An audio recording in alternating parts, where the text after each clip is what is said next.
ឡើងដល់នេះចង់ញ៉ាំអីទៅឆាក់តាចង់ចេញក្រៅសោះผมមើលអីតិចសិនអុយក្រែមនេះគឺចំណងដែរនៅផ្ទះមានម៉ាស៊ីនទឹកក្លុកស្រាប់ឆាក់ធ្វើសិនហើយនេះគឺជាអ្វីដែលយើងត្រូវការសម្រាប់ការធ្វើការ៉េមដូចជាម៉ាឆាជាមួយនឹងមុខងារមាន shake គ្រឿងផ្សំមានដូចជាម្សៅម៉ាឆាទឹកដោះគោ 3 in 1 100 ក្រាមទឹកដោះគោស្រស់200 មីលីលីត្រទឹកដោះគោខាប់20 មីលីលីត្រពងមាន់ផ្នែកក្រហម2គ្រាប់ whipping cream 200 មីលីលីត្រគ្រីម100 ក្រាមសមត្ថភាពមុខកាំបិត8កិនបានម៉ត់ល្អនិងលឿនរហ័សដូច្នេះខ្ញុំគ្រាន់តែចាក់គ្រឿងផ្សំដែលយើងបានរៀបចំចូលទៅក្នុងម៉ាស៊ីនក្រឡុកតែម្ដង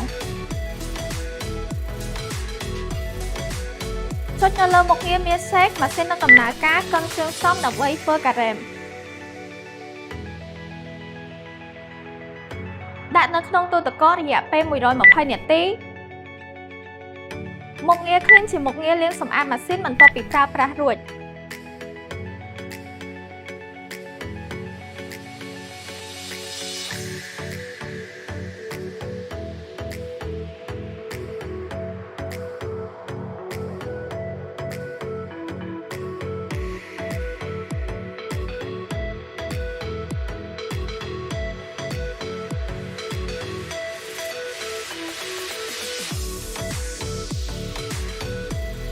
ពេលនេះការ៉េមរបស់យើងរួចរាល់ជាស្រេច